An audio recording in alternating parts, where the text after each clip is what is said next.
you've heard me talk about the fourth turning. And I was lucky enough back in 1993, 94, I had the privilege of working with the President of the United States, Bill Clinton. And you couldn't do this today, but simultaneously I was working with the Speaker of the House, Newt Gingrich, on the other side. I literally left the White House, went over, passed across the Capitol, and worked on the other side on the same day. And the reason I mention it to you is Bill Clinton was the first person who told me about this book called Generations by Strauss and Howe. And this book was basically 500 years of Anglo-American history, and it showed that history is shaped by generations and generations are shaped by history. It was a fascinating book, and it talked about, the book was written in 1991, that in 2020 there'll be this crisis that we'll be facing, and it was predicted because of how generations raise the next generation, how we then interpret history. You can have events, but they're interpreted differently by a different model of the world. And I thought it was fascinating. And then in 1997, I was going to Borders bookstore, one of those places, and I always go by the bin where the non-popular books are because I'm a contrarian. I found some of my favorite books in those places. And it was in that thing, like marked down 70% or 50%, some ridiculous number. And I picked up the book, and it was Strauss and Howe again. And I picked up this book, and it's been one of the guidebooks for me to understand what the hell's happening in our world ever since. It really helped me understand the patterns. Because if you think about it, we talk about power of patterns. What's the most powerful pattern of all? You've heard me talk about it before, that changed humanity, that took us from starving, running around as hunter-gatherers, to where we could stay in one place. It was one distinction. What was it? Recognizing the seasons. Understanding. See, before that, it was looked random. You planted in the winter. You didn't even know it was winter. You just knew it was cold. And for some reason, you worked your ass off and you got nothing for it. And what I began to look at here is like humanity, once it understood the seasons and knew when to plant and when not to. If you do the right thing at the wrong time, what kind of reward do you get? Zilch, nothing. So all of a sudden, humanity understood this, and now we could stay in one place. We could build a community. We could build cities. We could build countries. That one distinction changed all of humanity. But there's also the seasons of your own life that's so valuable to understand. Think of it as 4 seasons of your life. 0 to 20, roughly, is your springtime. But that initial springtime, you're learning, you're growing, probably protected, you're absorbing things. That's the stage. Some people starts at 16, 14, some say 19, 20, but let's just call it around 21, you enter a different stage of life. You become kind of the soldier of life. You enter the summertime. 21 to 41, that's a different stage, isn't it? Now you go out in the world and say, I'm going to test this stuff. I was told all this shit. What's true? And you think you're going to be a billionaire or 10 times billionaire, and you're going to be president of the United States, and you're going to have 100 relationships, and it's all going to work out smoothly. And then you get your first relationship and discover none of that shit is true. And you start to understand that you have vulnerabilities, you find out you're not invincible. So this young adulthood is testing and discovering, just trying to figure out what's really real. That's when we learn a lot. And usually some of it is painful because it's not quite like we expected. But you're the soldier of society. Quite literally, that's where soldiers are, right? 21 to 41 usually, right? You're the person that goes to war. You're the person that's out there doing the hard work. Now, if you really grew in spring and you really grew in summer, then there's the fall, the autumn. And that means 42 to 62 is a real reaping time if you've grown. If you're not grown, like if you don't plant in the spring, you're going to weep in the fall. You're not going to reap in the fall, right? But if you push through the hot summer, and it's a difficult time, those 21 to 41. By the way, when you ask people, when you do all the research on people, what's the most unhappy time of their life? It's that 2 decades. Not for every human, but for most. Because trying to figure out who the hell you are, prove to yourself, make it through all the bullshit, trying to figure what's going on in your life. But when you get to 42 to 62, again, if you've grown, if you've not grown, you're kind of stunted. There's not much crop. But now you're really in your midlife power. And you get to start to have a harvest time. This is for a lot of people their greatest financial time of their life because they built up understanding and they worked hard and developed skill sets, and now they're in a position to lead. They might start running an organization. They start to really grow, to expand. And then 63 to 83, you could think of as winter, and 83 to 120 is the oldest living humans. If you're fortunate enough, maybe you'll have an extended winter. But in this stage, you really end up being a leader who's really there to mentor. That's really the position you're in. It's like what I love most now. It's like the example I give you of playing a video game against a child. You know the child's always going to win. And it's not because they're faster or smarter. It's because they played this game a million times. They know the first bad guy's here, the next bad guy's here, the next bad guy's here. So they're able to do something really important. This is what today is all about, if you want it in a simple phrase. Anticipation is power. Anticipation is power. Leaders anticipate. Losers react. If you and I are going to have a great quality of life for our families, for our communities, for anybody we want to serve, our job is to anticipate. In order to do that, you got to recognize patterns. So these seasons of your life are precious. Every season has different challenges, right? How many can remember some of the challenges of the springtime of your life? I remember some of the challenges of the summer in that stage, the things you wrestled with. Some are still there. How many remember the fall experiences, right? So everything has opportunity, everything has challenge, and if you can anticipate the challenge, you can make that season a hell of a lot more enjoyable. So there's the patterns of nature, there's the patterns of your life, the seasons of your life, and what we're going to look at this morning is seasons of history. Because if you understand the seasons of history interact with what stage of life you're in, like some people, 0 to 20 is when they experience winter, historical winter, because there's one about every 80 years, as you'll see shortly. And so some people enter winter in midlife. Some people do it at their power stage. Some people towards the end of life. If you have a full life, you're going to experience all 4 seasons. But all of us in our first 2 seasons of life, meaning your spring, 0 to 20, your 21 to 42, are going to either experience an awakening, an internal turmoil within the country around values, like you saw in the 60s and 70s, or you're going to experience a crisis, right? Because that's the cycle. Everyone experiences them. But depending upon when your generation experiences that shapes the way you look at life, the way you interact, and what you do. But it might be nice to anticipate where that is. So there are these seasons. I just want to give you the big picture. So we got to think of the seasons of nature, the seasons of your life, and the seasons of history. And if you understand them, you start to be able to predict. So this book in 1991 says in 2020, we're going to have this giant crisis, but in the fourth turning, it's even more specific. Here are some of the prophecies that were there as we go to introduce it. That there'll be, 25 years ago, there'll be a global terrorist group that blows up an aircraft. There'll be an impasse of federal budgets that reaches a stalemate with a government shutdown. There'll be anarchy within the former Soviet Republic, and Russia is going to conduct training exercise on its borders. And the CDC is going to announce a new communicable virus that could take down the world. 25 years ago. So I picked up this book. I was so obsessed with it. I flew to meet these 2 authors in their home in Virginia, and I interviewed them for a program I had called Power Talk, where I used to interview people. And so I was 37 years old. I'm now 62. And we have the privilege to have here in person, one of those 2 authors has passed away, but we're here with Mr. Howe. Please give a big hand for one of the great authors, Neil Howe. Thank you, brother. Grab a seat. It's great to have you back. A lot of people have read your book. Some people have not. Let's start at the top. I tried to give the giant pattern to save time so we could get into some of the more deeper pieces, but give people an understanding how this all came about. I mean, you've got expertise as a historian. You've got expertise in finance. Give people a sense, how did you first come across these discoveries together for generations, and then how did Fourth Turning come about? Yeah, this was back in the late 80s. It was a long time ago. And Bill and I were looking at generational differences. I mean, we're boomers, right? Obsessed with generational differences, yeah, that's right? I mean, we all knew that there had been no generation like us since this planet was, first created. So, and we look back, we said, were there other times that this has ever happened? A big Promethean war-winning generation, right, that completely reshaped America. These very self-centered, idealistic kids growing up.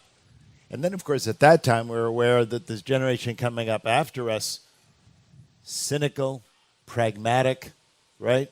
X-generation. Generation X really was, they're in it for the money. And they just hated yuppies, They hated disco and they hated yuppies. But we went back and found that this had happened again and again. And not only had it happened before, we went all the way back to the Great Migration into England back in the 1630s and looked at this entire panorama of how many centuries and found again and again, not only were generations very distinct, and people at the time understood that generations were different. This is this myth that, generational differences are just a product of our age. Not true. And what we found that each generation has a different location in history. That makes all the difference because it's how old you are when a big event hits that shapes how you learn about it, right?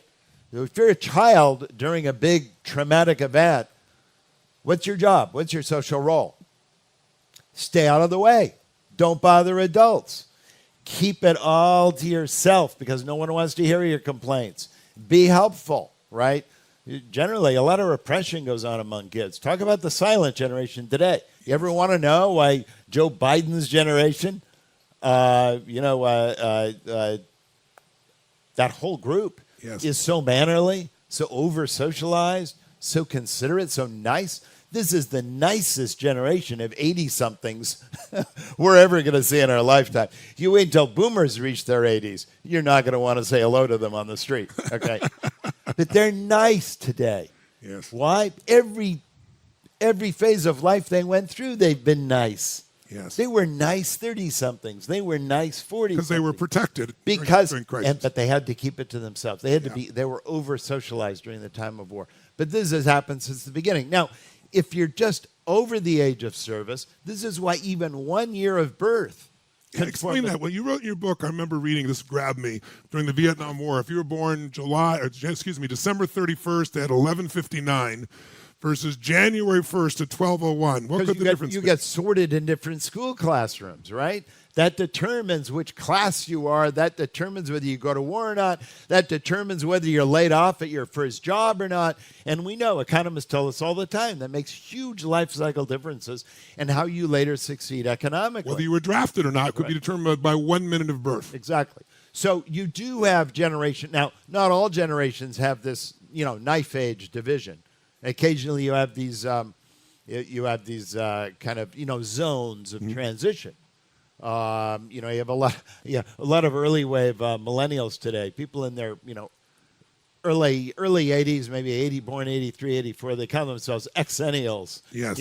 Because they're millennials. They're sheltered. They're always taught everything is nice, but they're just old enough to remember when things weren't that sheltered. So, even within generations can be generation of trends. But my main point is that your role of life in your age determines how you react to that event. And then as you move to see older events, that actually determines which events you will likely trigger as you get older and reach the age of leadership. You become leader of a political institution. You become, parents of your family. You're creating decisions in the community. So the overall lesson is history shapes generations young, but then generations as they get older shape history. So it's a complete circle of life you see going on here. In fact, the big lesson of generations is that those seasons of life you're talking about, who you are and how history works is determined by the overlap between your seasons of your life and the seasons of history. So we looked at this. We found that, for instance, we had constantly found that when you have this hero generation, that completely reshapes a society, goes through a major war, society publicly reshapes who it is, that you have this generation born after the war that's very rebellious, idealistic, and so on, and knows nothing but affluence. And then the generation just after them is the cynical, detached. Anyway, you see this again and again.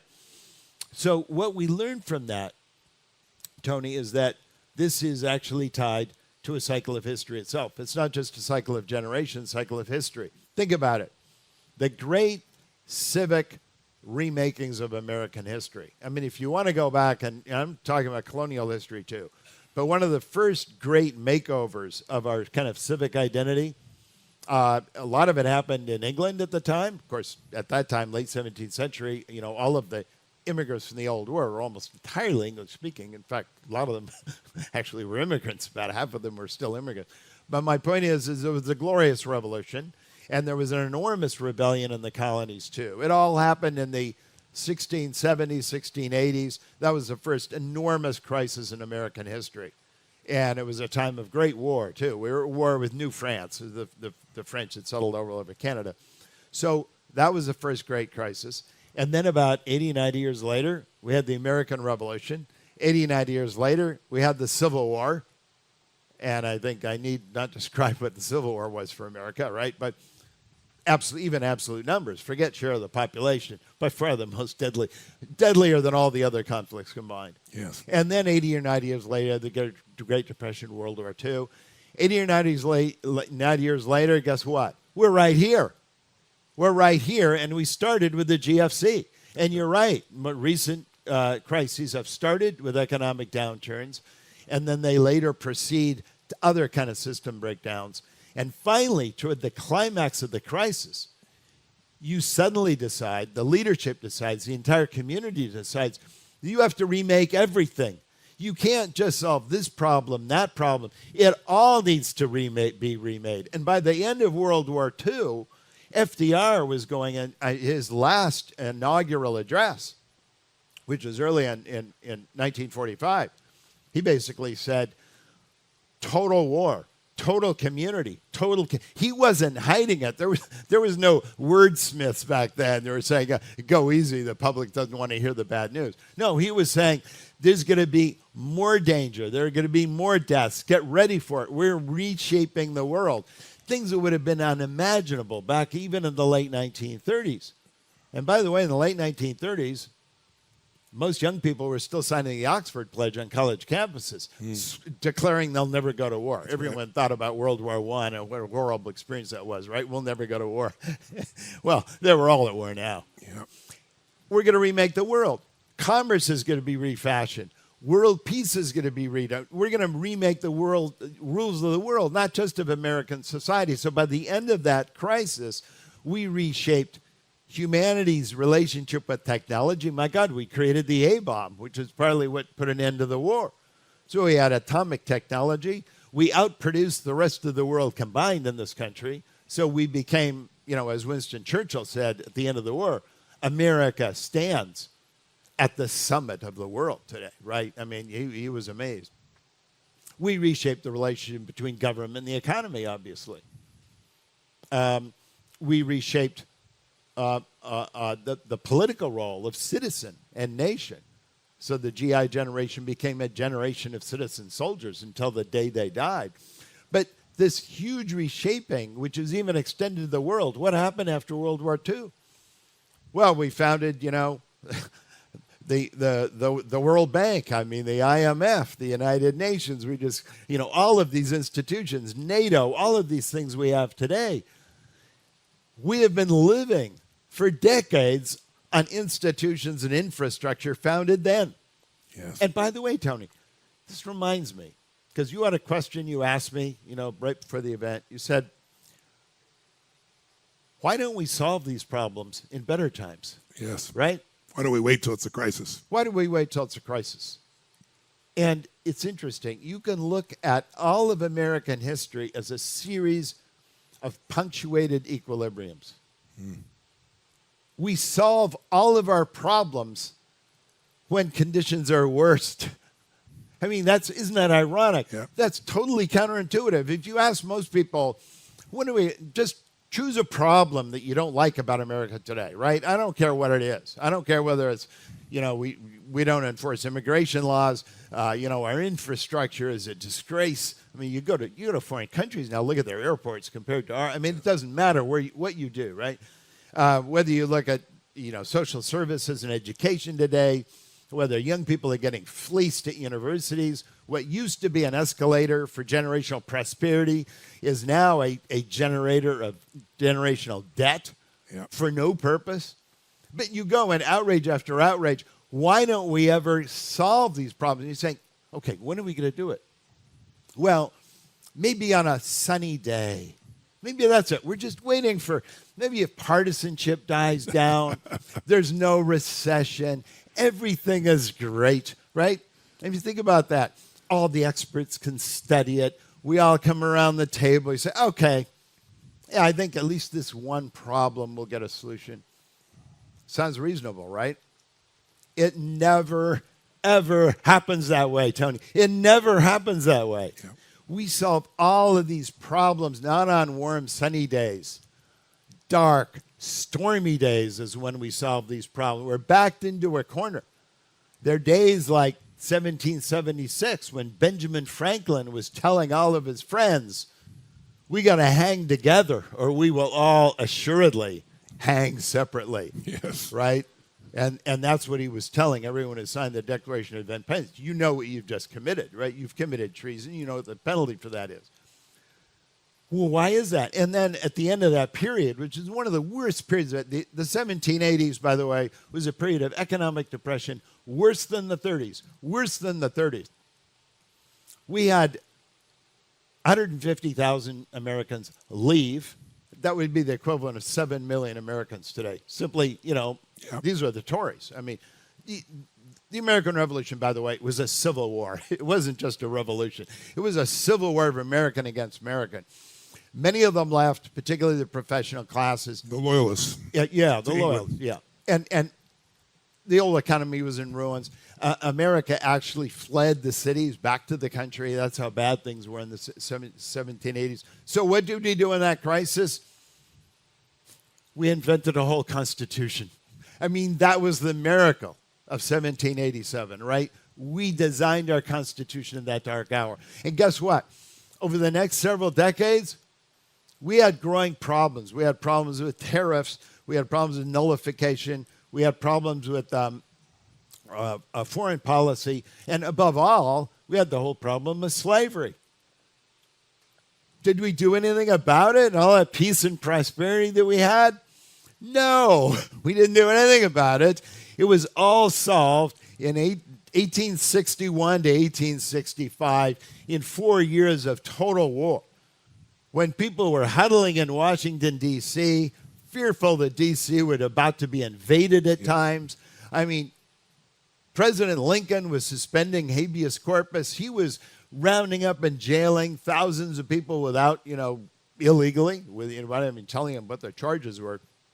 So we had a real crisis in America, right?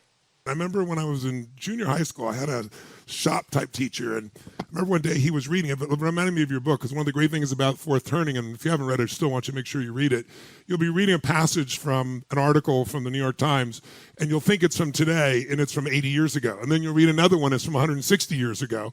Well, I remember he was reading this article, and it was all about we're running out of oil, because I was growing up in the 70s and there were, lines. Some of you are old enough to remember. You had the license plate. I didn't have a car yet, but I didn't think I was ever going to have one, because, the number on the back odd or even determined whether you could get gas that day. That's how bad it was, right? Remember. And so he read this whole article from the New York Times about oil, we're out of oil, and the darkening of the world, and how the whole world's going to go to shit. And at the end, it was from 80 years before, and it was whale oil, when we were based on whale oil. And he's like, I'll never forget him saying, necessity is the mother of invention. When we have to, we find answers. And by the way, how many of you found that in your own life? When you have to, right? That's when most people do it. Now, we work to do it more proactively. But crisis creates a breakthrough. If it doesn't kill you, it creates a breakthrough. And historically, that's been true. Like, what's the purpose of crisis? In essence, is what you're telling us. The purpose of crisis is that's how we transform. It is how we transform. But there is a different nature to the transformation as you go through the saculum, right? Yes, please walk through that if you. Yeah, because I think we need to focus on that. I think so too. So coming out of the crisis, you go into what we call the high. That's the spring, right? The high, like the American high. That was actually William O'Neill, famous U.S. historian. He actually described the years 1946 to 1964 as the American high. And I think many of you, if you haven't lived through it, like I did as a kid, you kind of know what I'm talking about. A period when the nation felt very optimistic, but in a certain way. And by the way, African Americans is interesting. Terrible period for them from the vantage point of the civil rights era, from the vantage point, but actually in terms of economic achievement, one of the best periods ever for African Americans, right? In terms of, gains in family. They moved out of the South, for one thing, during World War II. It's the single best thing that ever happened to them. And anyway, but a great time for America in many ways. It was a time of terrific conformity. You didn't want to be someone left out of the mainstream. That was true. But it was also a time, and I think we so much miss this today, when people felt that collectively there were more than the sum of their parts. And I think today, Tony, coming out of the third turning, kind of the opposite end, and Yes. still today, early in the fourth turning, we feel that collectively we are less than the sum of our parts. Yes. How often do people say there are such talented individuals out there? I mean, any of us getting around, they say, any of us can do better than the jackasses they have there in Washington, D.C. I mean, it's incredible, the incompetence and the dysfunction. How is it that they can be so bad and just take any random group of 5 of you and put you all together and say, we can agree on shit, right? So how does that happen? And it's a very different kind of problem. And that explains why we have awakenings and why we have crises. The awakening is to release the individual. That's what we do in awakenings. So the winter gets us to come together to fight the Exactly. battle. We become optimistic because we don't go through that crap anymore, and we're unified, and we have this high, and everything grows. But we lose the individual. So now the individual needs to pop up. That's our summertime. That's when there's internal strife. It's a very different kind of transformation. Now, the generation that sometimes has a hard time with the awakening is the silent generation, because they're all, socialized to be conformist, socialized to go along. So they're torn, right? They're torn. Gen Xers are torn too today, but they're torn in the opposite direction. Because Gen Xers, and a lot of you are Xers, I define Xers as born 1961 to 1981, birth year. You look at the census. Census Bureau defines boomers as born 1946 to 1964. The census did it just to reflect fertility rates. We're talking about social generations. We go through a lot of reasons why 1943 to 1960 makes a lot more sense. So we defend that. We still do. So what Xers need to do, Xers are raised in an awakening. You put it rightly. No one gave a damn about them. They were latchkey kids. Their parents were, discovering themselves. A lot of them had silent generation parents going through their midlife passages and suddenly wondering, my God, I suddenly discovering myself. And boomers were just having fun, right? And the entire country was into self. This was, the self-revolution. Yeah, me generation. And so Xers are kind of left alone, and they raise themselves, right? And so Xers have been very used to, in their lives, just running their own lives and solving problems themselves, maybe with little groups of friends or little workable arrangements if they have to. And that leads to the pragmatism and the cynicism of big, broad national causes. They've never worked for them. And by the way, all these big institutions supposed to help everyone never helped them. I mean, no one gave a damn about kids when they were young. And as soon as they started graduating from high school in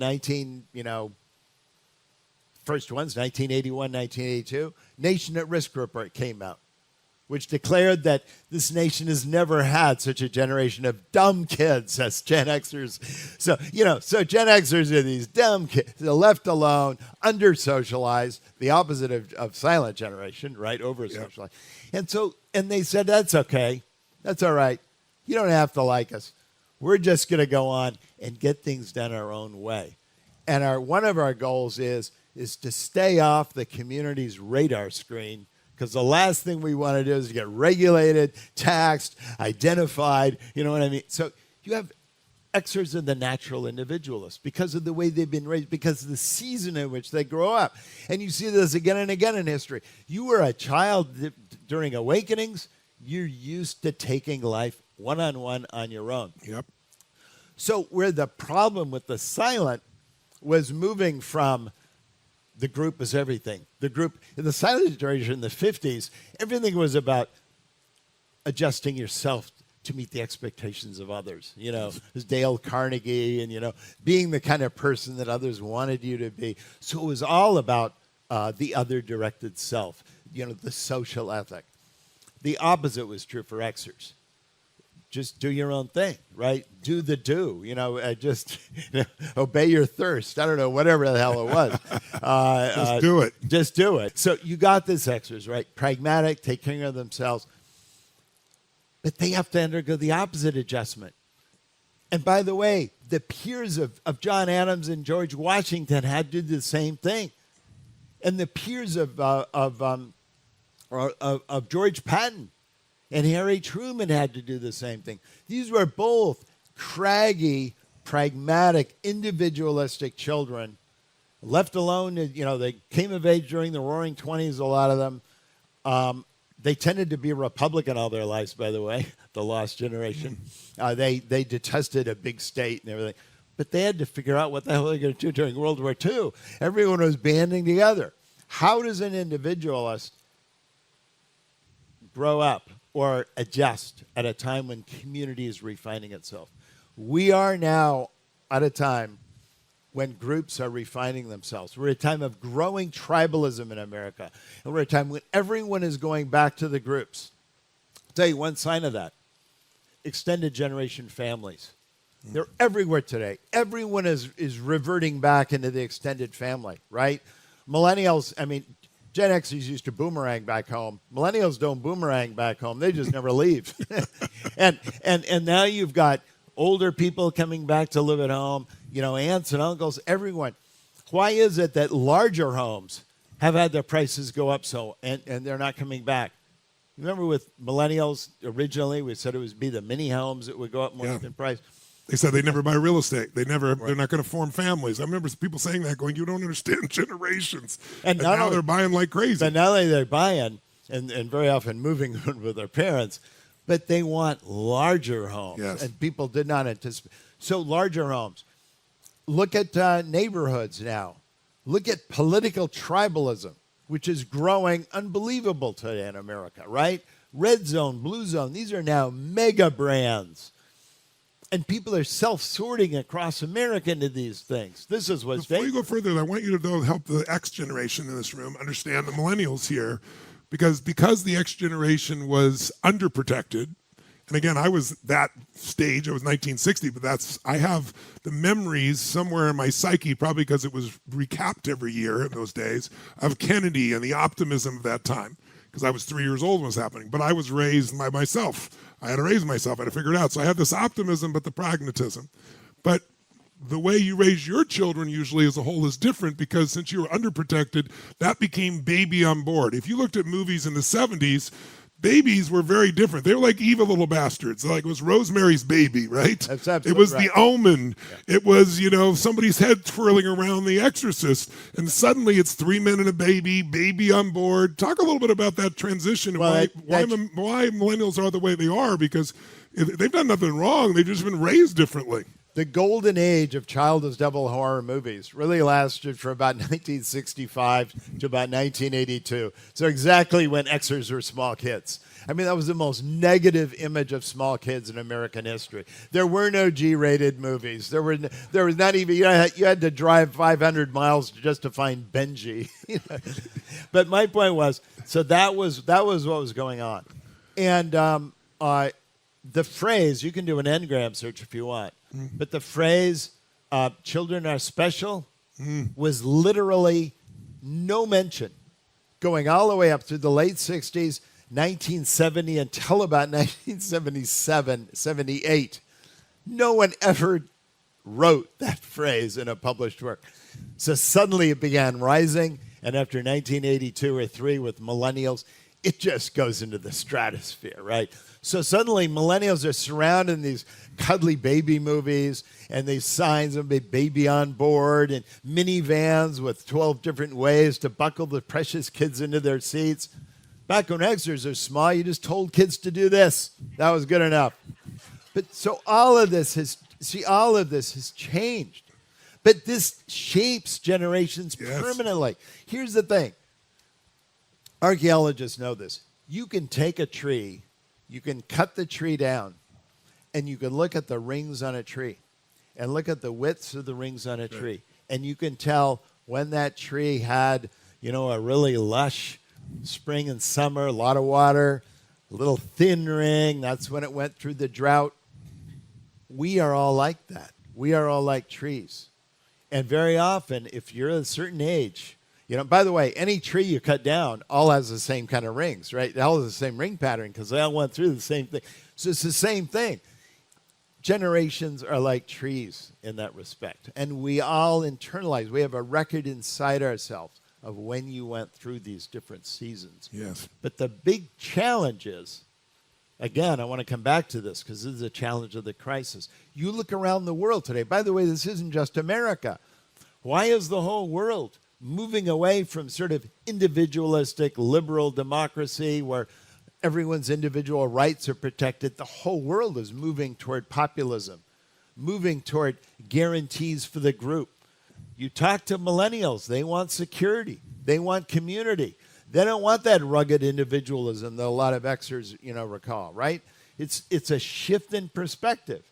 And they were also raised, there's a great book called The Coddling of America that if you haven't read it, you should also read by Jonathan Haidt. Haidt. And he goes through and shows that it started with babies at that stage not only being taught you got to be safe every moment. Safety wasn't a question before.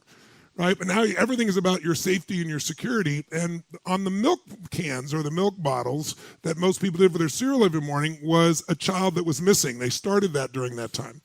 And they never told you the kids were found or that it was stolen by the father who's, just got the divorce.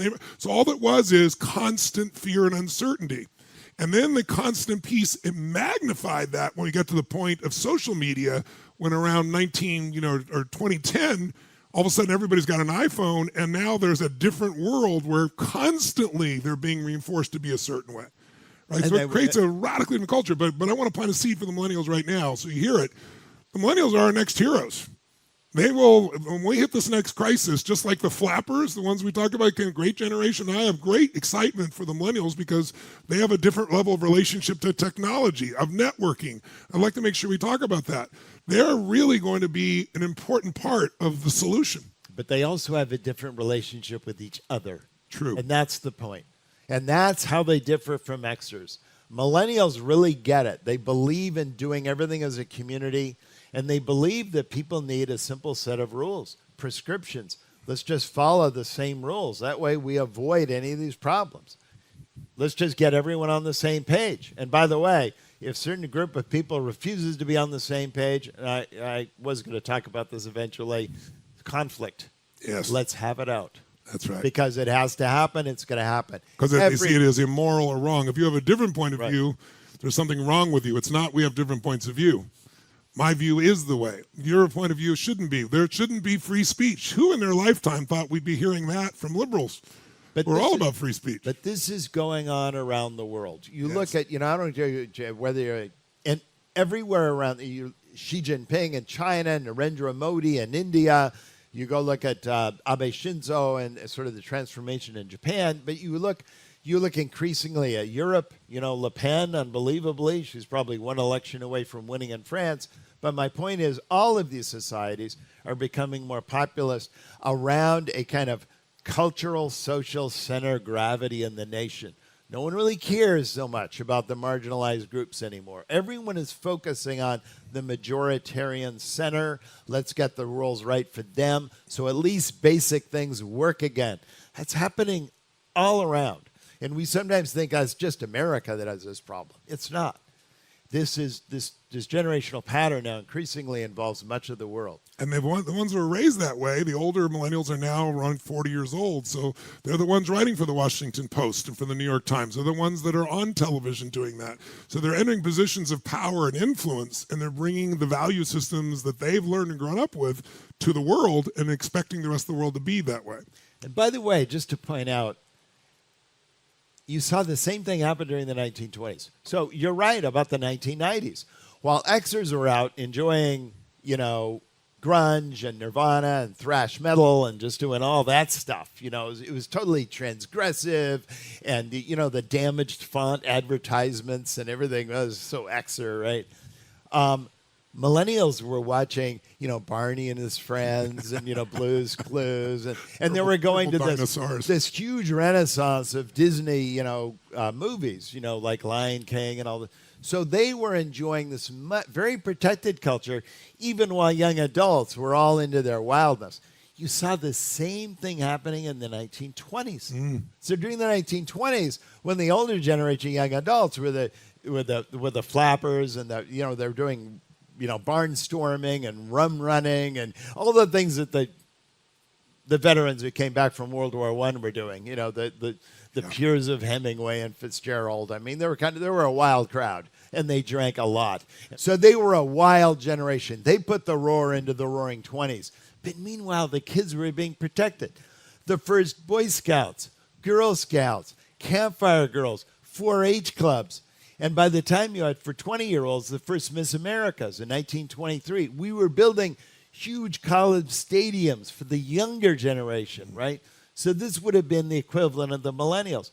And they were all becoming used to the spirit of optimism, cooperation, national unity. So finally, when we had the Great Crash, a huge plurality of them voted for FDR. Yes. And they voted for the New Deal. That's right. And so the New Deal was incredibly favored by younger people. Just like, I mean, you all seen the polls. You see how, millennials all vote for the Democratic Party. Xers are now actually arguably the most pro-Republican group out there, and like the last generation, who was always, lean more to the Republican Party. But what Xers need to do is adjust themselves to this new communitarian ethos, because one way or another, they're going to have to live with it, right? That's where the country's going. And I think that's going to be the interesting transformation. And so people who are into personal transformation. So in fact, I was going to ask you, Tony. It was actually one of my questions that I came with my own list too. So the question I was going to ask, you're a person who has spent your entire career really perfecting to an unequaled level, in my opinion, personal transformation. I mean, I wonder, but I'm sure you would disagree. How can you take it any further than you've taken it? But I know you have things you still want to do, right? But in other words, and a lot of your base has always been Xers, right? Yes. And that's what they're into: personal, individual transformation. Yeah, boomers and Xers. Yeah. What about your next stage?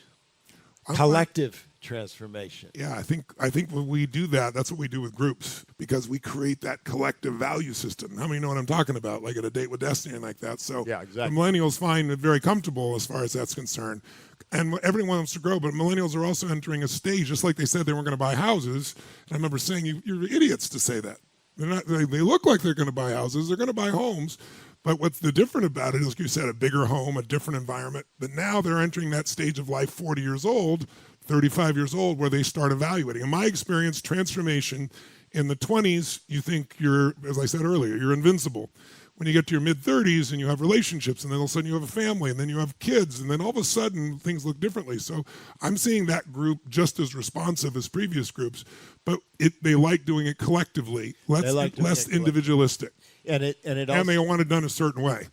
They don't want to be unsafe. You have a problem in America where public speech has become so coarse, or comedy, so wild, right? Yeah. I mean, I saw, even in reaction to this, recent school shooting in Texas, yes. Congressmen are trading F-bombs with each other on Twitter. Congressmen. I mean, and blaming each other while kids have just died. Right, but the point is, the level of discourse is degraded to such a point. Yes. And it reminds me, by the way, of the 1850s. We had the same thing. We had congressmen actually shooting and knifing each other, in the middle, and we know where that went. It went to war. Yeah. But my point is that this level of incivility, what happens after the crisis with the generation that actually has to fight it, they clean up everything. Language is homogenized. You look at language, political language of the people after actually fighting World War II, particularly by the 1950s, early 1960s, It's all homogenized, cleaned up. It's your Walter Cronkite. Yes. You know, good morning, America. Everything was great today. Yeah. and but so this has a cycle too. Because after a crisis, there's so much pain, people want something completely new. Yes. And this is why identity politics after the crisis is never an issue. Yeah. Because no one cares about your own individual identity anymore. After what we all did together to get through this thing, your own little identity doesn't matter. And by the way, these are all the great melting pot periods of American history. Yes. I mean, you went through World War II. You were no longer a hyphenated American. That's you right. were no longer an Italian American, a Polish American. We had all those Eastern European hyphenated. They were all just Americans. Think about cultural appropriation, that term that's been created. Yeah, I mean, America is nothing but a melting pot. Everything we do has come from somewhere else. And we used to honor that and think it was a beautiful thing. Now it's part of the crisis creation is that sense of division. And if you look at Ray Dalio, and many of you know Ray, and he's talking about, the changes in the world order that come, there's three principles that determine that. One, are you spending more than you're earning or earning more than you're spending, right? We're obviously spending way more than we're earning. Number two, level of internal conflict in the country. And number three, a rising power. When rising power takes advantage because your economics are gone and you're completely divided. And that's unfortunately where this country is. Now, it doesn't mean it has to stay there, but that's where this country is right now. So tell us a little bit about, I want to go into the crisis in a second, but I want you just, if you would, you use Jungian archetypes, and you kind of alluded to them a little bit here. And what I found interesting about that is, for example, boomers, when they started out, were very permissive, and then later in life they become very moralistic and very intense. Many people start out one way and end up a different way. Can you explain those four archetypes and how you see them attached to these generations that we're familiar with, and all generations you've seen, and how they start one way and why do they become sometimes almost the opposite? So, yes, we attach to these four types of generation archetypal names.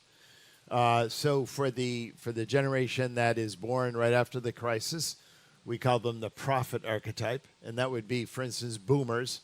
But we've had many other examples. Yes. The original Puritans were actually an example of a prophet archetype generation. And what are the qualities of a prophet? So their life cycle, I think you're familiar with. Indulgently raised in a very secure era. They come of age during these times of spiritual awakening, a lot of protest, a lot of social divisions, and they break through. They try to, they want to individualize the country. They want to free individuals from this sort of tyranny of the collective that everyone's been enslaved with. And they don't understand why we had a collective. You had to have gone through the war to understand that, right? And they didn't go through it. That's why they're different. So they want to free everyone from that.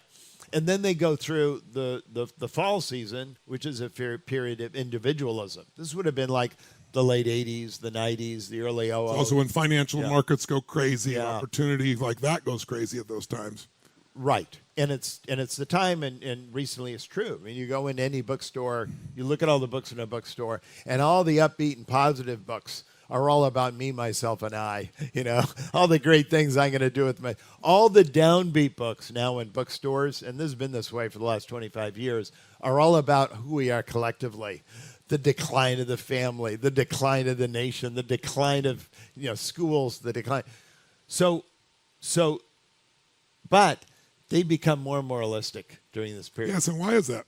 They go from very crazy, almost individualistic and permissive, to moralistic and controlling. Because they realize that those idealistic principles aren't really being realized. Mm-hmm. So the moralism starts, and then they become the moralistic elders of the crisis. We sometimes call them gray champions, right? Yes. FDR was that. Lincoln was that, right? Sam Adams was that. And then the Xer generation is the nomad archetype, right? Nomad, alone, right? Individual. All of life is just kind of a one-on-one encounter. I find I used to teach history to Gen Xers, and I found the only way to interest Gen Xers in history was to have them read biography. They all understood a life of an individual. That I can understand. Tell me about social trends and all that stuff. That makes no sense to me. I don't have anything in common with. But you tell me about an individual struggle. I get it, right? So they're the nomad archetype. And what are their qualities? Their qualities are, and then their background, underprotected to sort of taking life as an individual, pragmatism, cynicism, get things done really well, break things down to their simplest components. I think efficacy in sort of execution is their strength. And by the way, the generation before often will create breakthroughs, but the people who make those breakthroughs real is that nomad generation. They're the ones that perfect it and refine it. They take Microsoft and it's built, but these guys come in and they take it to the next level, Google, whatever. Nomad are the generations. We're very lucky to have nomad, by the way. Our nation really hinges on them because they are the ones in midlife during the crisis. They determined whether we actually get through the damn thing alive. And while these old Aquarians, sometimes want to blow up the world, right? Because they're moralistic, they're right? Moralistic, yeah. Let's just kill Putin, yeah. Right? But no matter what it means to the rest of the world, that means global war. The X generation's like more pragmatic about it, and this generation is the one in real leadership position in crisis. They are the generals. They are the ones who actually the hands-on leaders, right? And they were we were talking about them earlier. They were the Omar Bradleys, the General Prattons, the Dwight D. Eisenhowers, laconic prose, just everything to the point, right? Or, Harry Truman, who never had a comma in any of his sentences. Just, very simple utterances, right? So, always to the point, though, right? And then you have the next one is the hero generation, and we know their strengths. Community. That's millennials. Achievement. And it's the GI generation. And it's the Republican generation that created the United States of America, right? Yes. That fought the American Revolution and created the Constitution. Now, they are wonderful because they create these long-term institutions. They're institution defenders. They represent the community. They represent always optimism, the triumph of technology, but technology together, not like nomad technology. It's an individual cell phone. No, the GI generation, technology was always infrastructure that reformed our public spaces. We hardly have a concept of that anymore.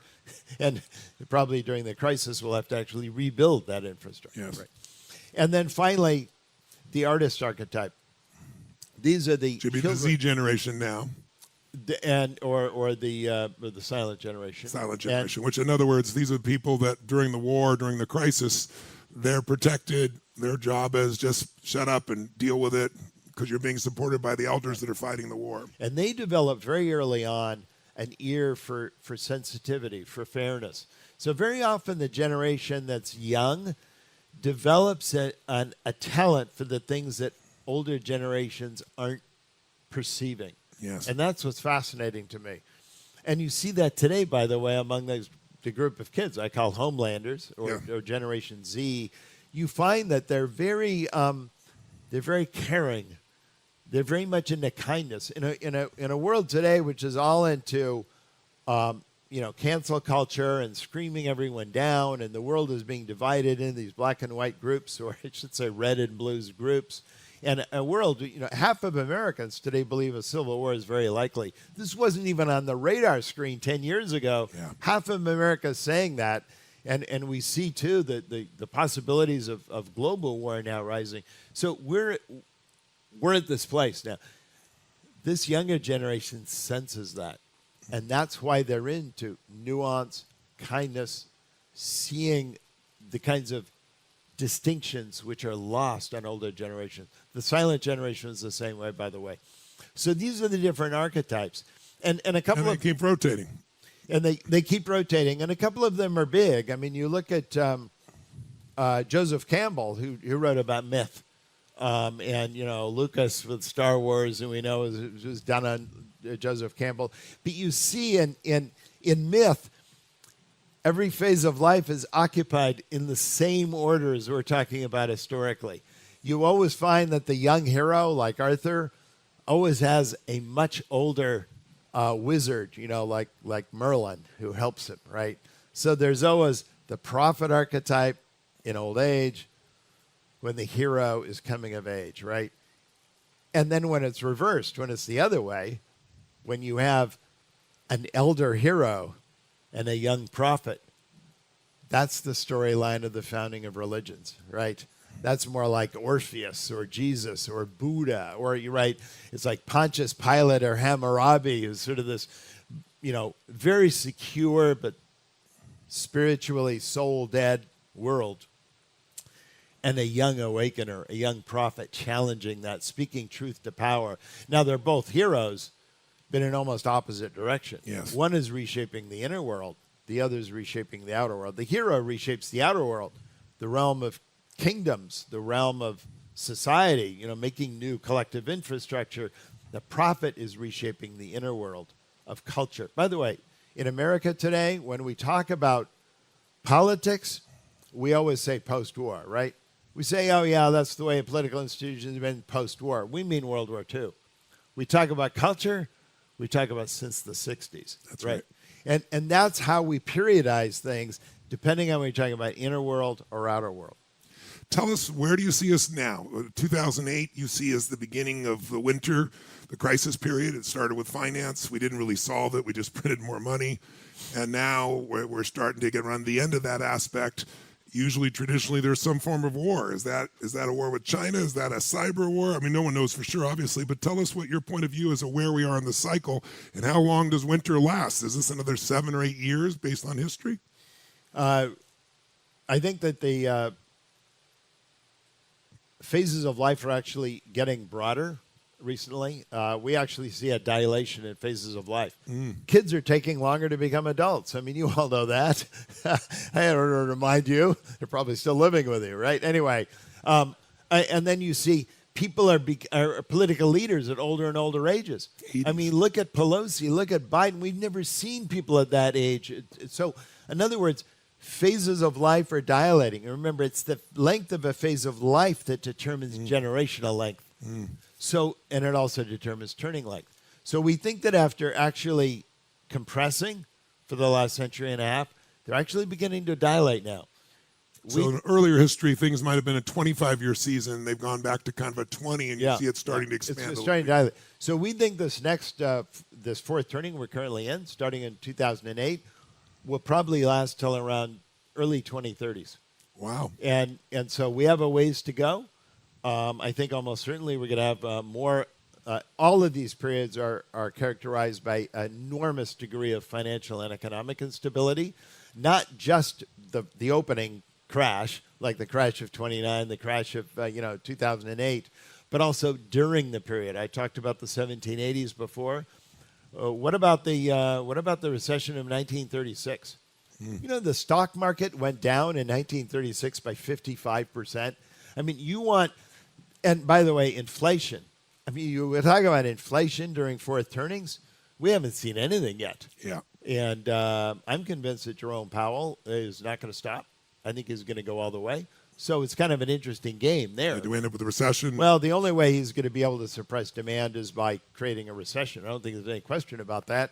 And so that will bring, interest rates down. That will bring it. But then you have a problem where Congress isn't going to be able to do anything either. This is going to be like Volcker without the Novocaine, right?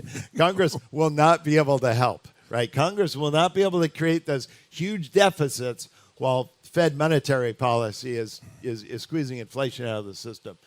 And by the way, we now have a very small generation coming into the workplace, very large generation leaving. So over the 2020s, there is zero net growth in working age population. I just want to remind you that zero net growth. During the 1980s, when Reagan was there and Volcker was doing his thing, we had 1.5% per year of just increased working age people, right? Yes. So we have a demographic situation, a monetary policy situation, and an inability of Congress to act. I'll tell you why Congress can't act, why Congress cannot do any stimulus, which you'd think they would, right? The reason is because debt is so high. I mean, debt is now up to about 104, 105% of GDP, right? That's where we were at the end of World War II. Yes. That's where we've done just since 2008. We went from 35% to over 100% of GDP at deficit, but we didn't fight a total war. God knows what we did, but we're there.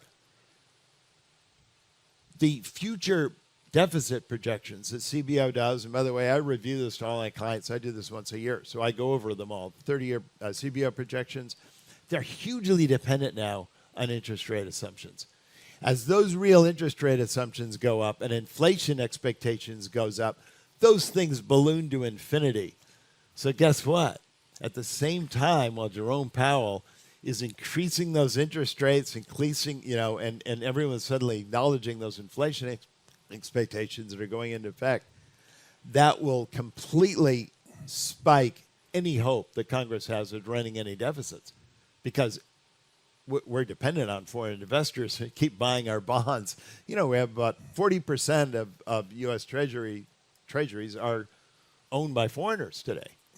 So you're going to have a period of inflation in products and probably deflation of assets simultaneously. Yeah, this is very bad, and you have to be very careful. And I don't know if someone's going to talk about this later about where to invest in a forward turning. But tell us your perspective. Well, first of all, get out of nominally denominated fixed income assets. That's the first thing, because those are ruined by inflation. Bonds. And you would have done better if you had gotten out of them about 6 months ago. But they still don't look good. So you get out of those. And the whole business of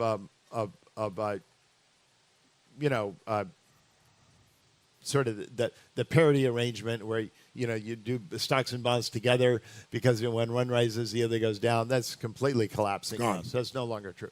So basically you get out of that. And then you get out of all the high risk stuff. You get out of high beta, high leverage. You kind of go down the list of everything that's sort of bad for you, and then you also get out of stuff that probably isn't going to do well in the future, like the communications sector and stuff, which is just tremendously overvalued. Basically, high multiples is the other thing you look for. So you get out of that, and what do you get into? You get into things.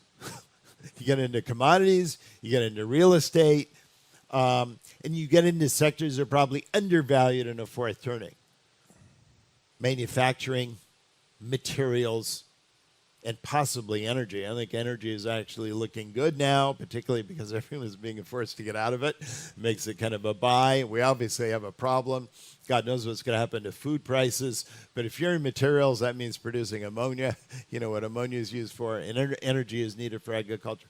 So if you want to talk about energy to keep us warm and food to keep us fed, I mean, you're talking about those sectors. You obviously, all the other things apply. Diversify yourself everywhere. The most important thing, though, in a fourth turning is to know where your investments are. Be very wary of stuff where you don't know what the hell it is.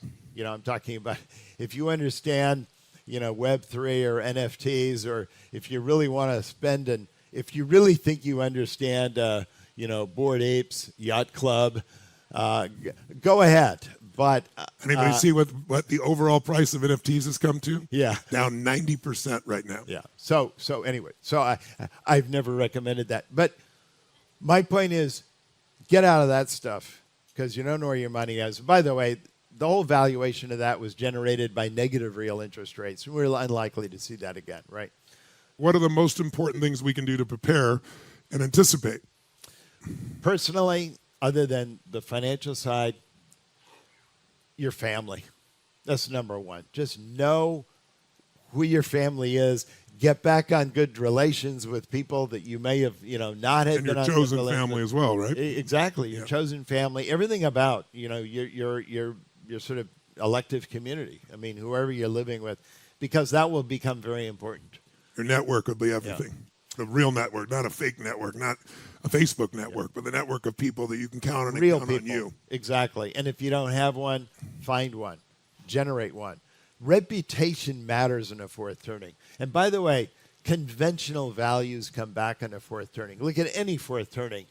The songs that become popular, the movies, they're corny, they're schmaltzy, they're reaffirming. No one's transgressing anymore in a fourth turning. There's no benefit in that. No one gives a damn about all that stuff anymore, right?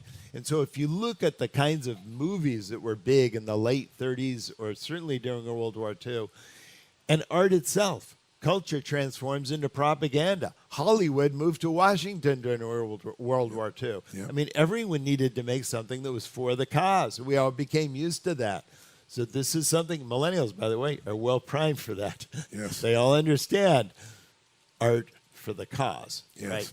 So this is also important. And I think also one other thing is, and this is very important for all the Xers out there, you need to get back in touch with the official community, authorities in your area, who the politicians are, who actually is on the committees that actually create the regulations that affect your industry.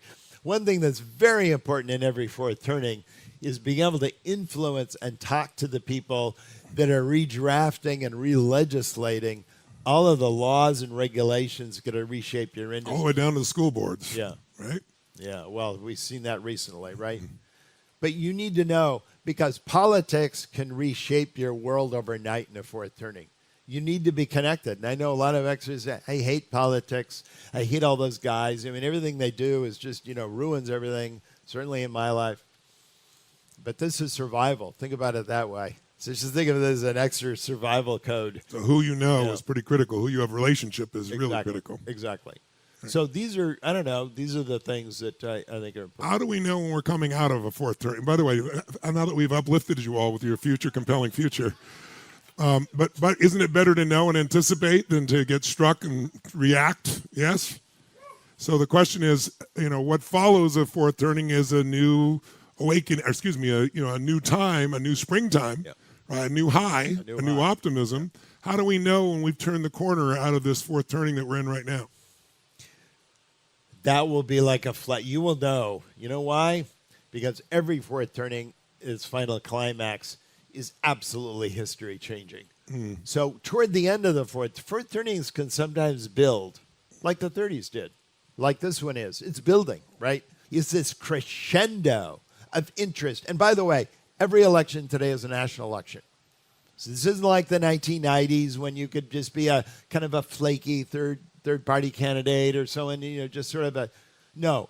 Everything now is you're either red zone or blue zone. I don't care if you're running for dog catcher, you're running for on the school board. It's all now polarized because the only thing that matters now. By the way, it's not like the 1990s. There are a lot of arguments, people trying to persuade other people to change your mind. I'm in Washington, D.C. I mean, that's where I am, politics. No one in D.C. is anymore arguing with each other. Why?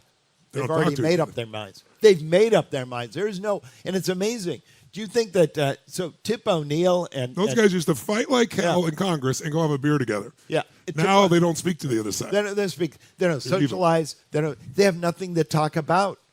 They have and you can understand they have nothing to talk about. They're in completely different worldviews, and their visions of America's future are mutually exclusive, right?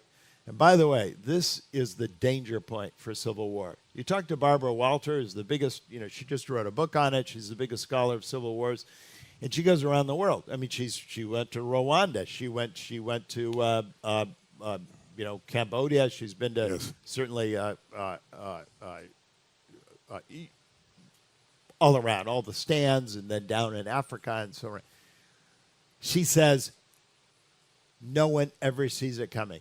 She's interviewed, I don't know how many people. She said they never think it's going to happen in their country, right? And this you've seen this country become more regional, people moving en masse to where they're more aligned with other people, whether it be blue states or red states. If you poll people today, you will find that of all the people they don't want to live with, right? This is more than living with next to someone of another religion, another race, another. It doesn't matter. What about? But I don't want to live with a person politically the opposite of I am, because I just will not be able to get along with that person. So this is the level of polarization. And again, if you don't know history, you don't know where we've been. Go back and read about the 1850s, how all of America became separated. The churches in America separated in the late 1840s. And then suddenly the national political parties died. I mean, first it was the Whig Party that went out in the early 1850s. In 1858, it was the Democratic Party that basically disintegrated. So by 1860, you just simply had purely regional parties. And that was before the Civil War started. So think about it. This is happening. We see this happening, this possibility. Now, the other possibility is external conflict. We see that rising as well, given all these new populous nations around the world. And, they're all, by the way, run with post-crisis leaders like Xi Jinping and Narendra Modi. They're all born after, these are great champions, right? So the possibility of global conflict is also rising. Now, which will it be? It could be totally one, totally the other, or sometimes a little of both. American Revolution is a little of both. We were fighting Americans against Britain, but it was also Americans against Americans at the same time. The loyalists versus the revolutionaries. The 1930s had a strong, almost Civil War component. I mean, the 1930s are terrible. I mean, cities were full of violence, Pinkertons against communists and socialists, on the unions, particularly when you had the sit-down strikes in the late 50s. By the way, back then, Republicans could truthfully claim that young adults were card-carrying communists and socialists. They really were. They were joining the Communist and Socialist Party during the Great Depression, and they could truthfully claim that the other side, once it captured government, would try to reshape the country, which it did with the New Deal.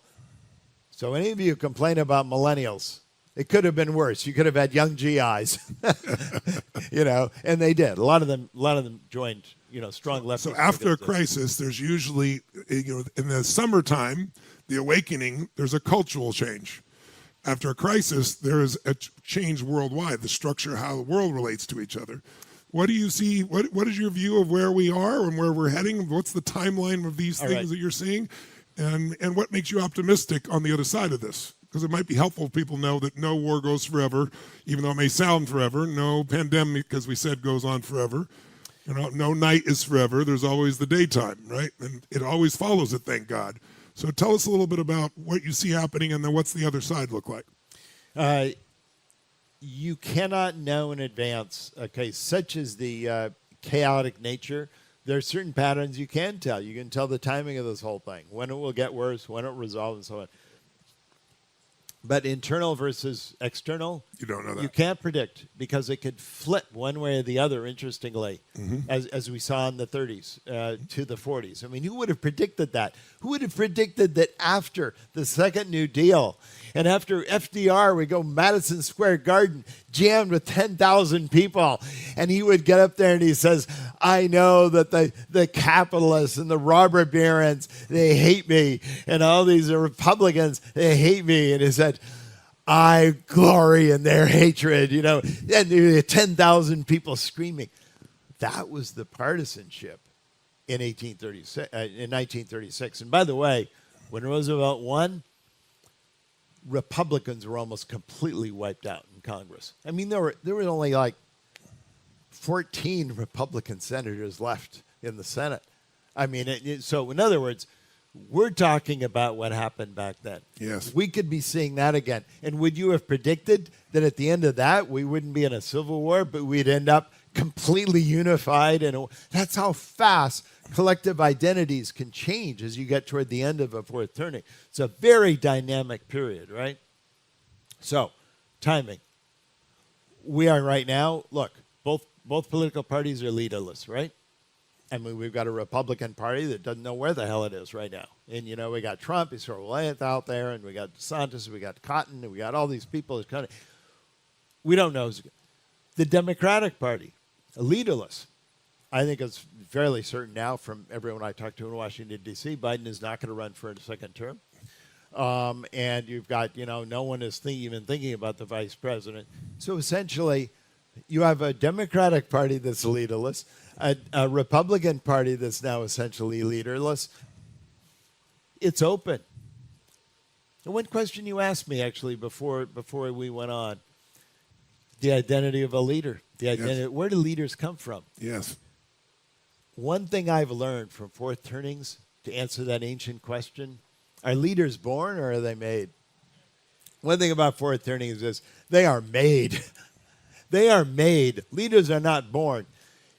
Teddy Roosevelt, who was Franklin Roosevelt's, fifth cousin, uncle kind of thing, he was a man of vastly more capacity, intelligence, energy than Franklin Roosevelt. I mean, he was a dynamo. Everyone thought that Theodore Roosevelt was like a phenomenon, a god on earth. The guy would read, 2 books a day.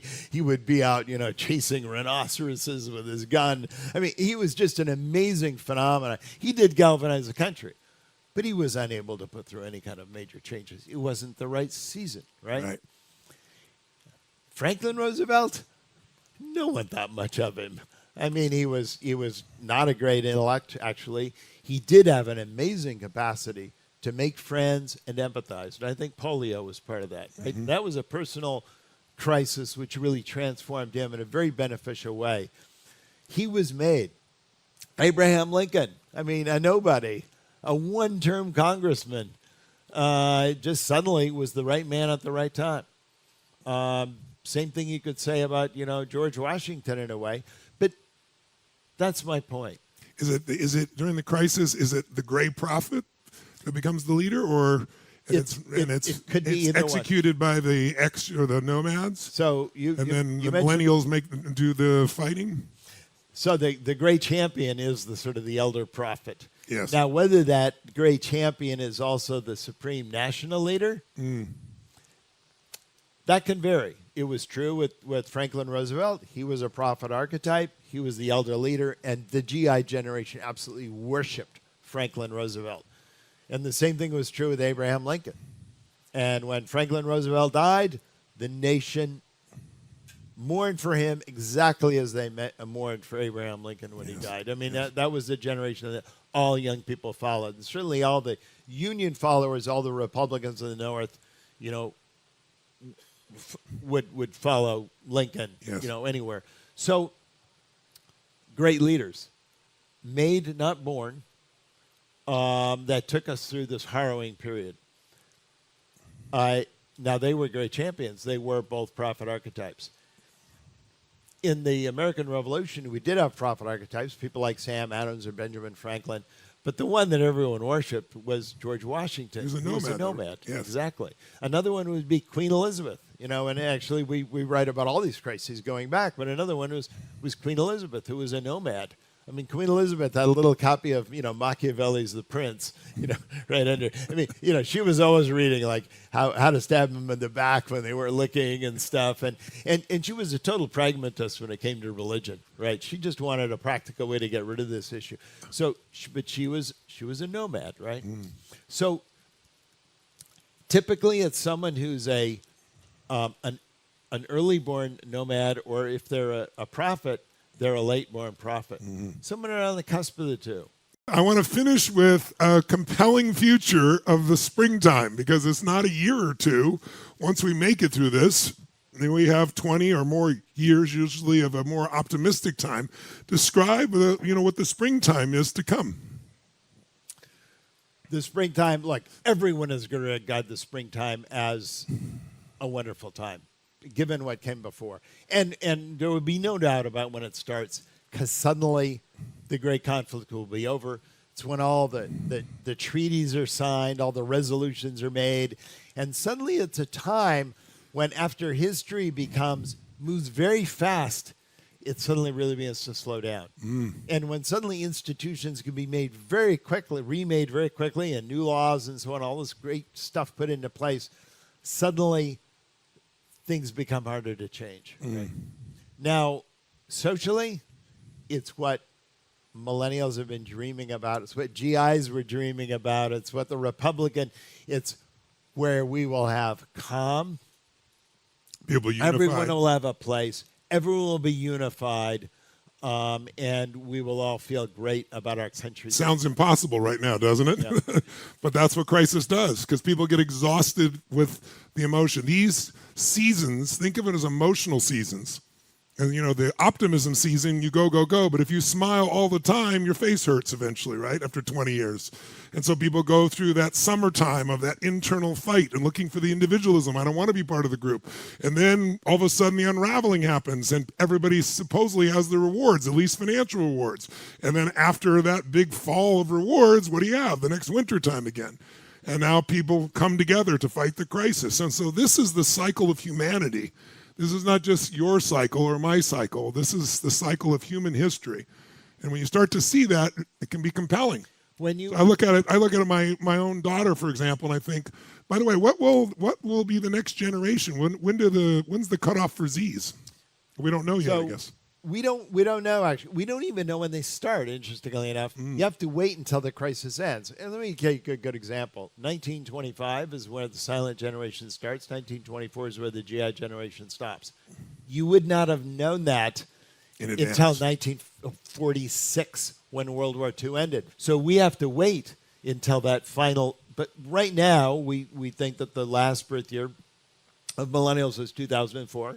First birth year of our Homeland generation is 2005. But so Homelander is interesting. And the reason why they named it Homelander is, first of all, because back then, I think we did this poll in 2000, I can't remember, 2010 or something like that. But first of all, remember after 9/11, the Department of Homeland Security, everyone was into Homeland, right? And also this fact that everyone was suddenly into sort of, protecting the home, protecting the community. And then the fact that literally, given these incredibly compulsively protective Gen Xer parents who swear that they're never going to allow their own kid to be left alone like they were left alone, right? Again, this pattern of overcompensation. These kids are always at home. I mean, they always have someone at home and they never go anywhere. It's amazing. This generation they don't have to go anywhere, for movies, for entertainment, for food, for each other, for food, for whatever. So they are literally the most homebound generation. And during the pandemic, it was off the charts, right? So we call them the quarantines, right? Anyway, for a reason. So your question was, so that's when we think they're going to be done. And when with their last cohort, obviously, is going to be determined a little bit by when we determine the prophet, the beginning of the prophet. That's what I think will be the next prophet generation. But it's probably going to extend from 2005 to sometime in the late 2020s. Yeah. So, and we've talked a little bit about their attributes. They're going to be very well behaved, by the way. Young artist archetypes, very well behaved, very well socialized.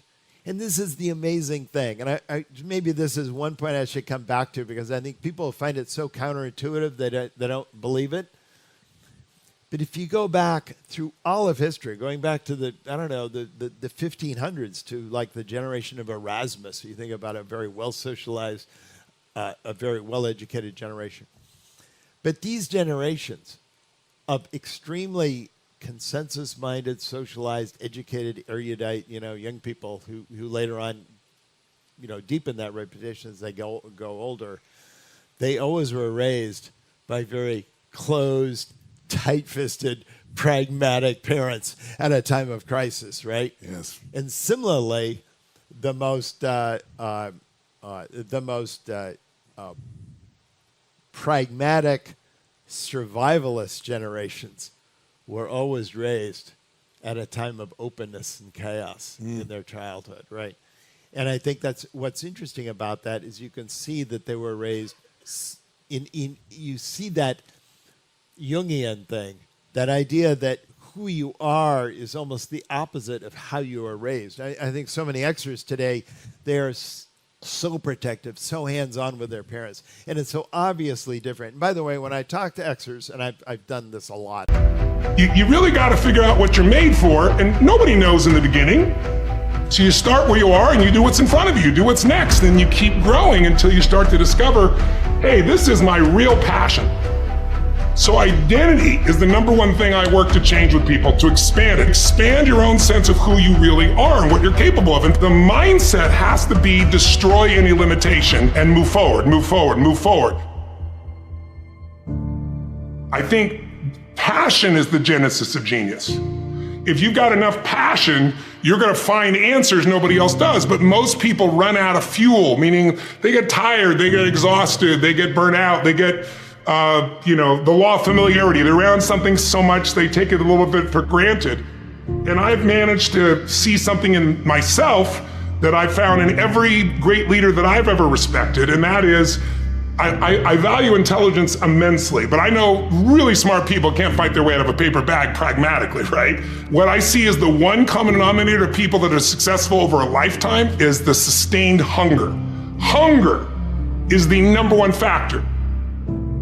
You need to be good at pattern recognition, and that's what gets somebody strong at anything. I mean, you look at, why is Amazon doing so well? He realized one pattern was valued over anything else, convenience, right? If you look at Tom Brady, a friend of mine, he's got pattern recognition like nobody else at 43 years old. He's able to do things no one dreamed could be done. He's got more Super Bowl rings than any team. See, what do they see that none of us see?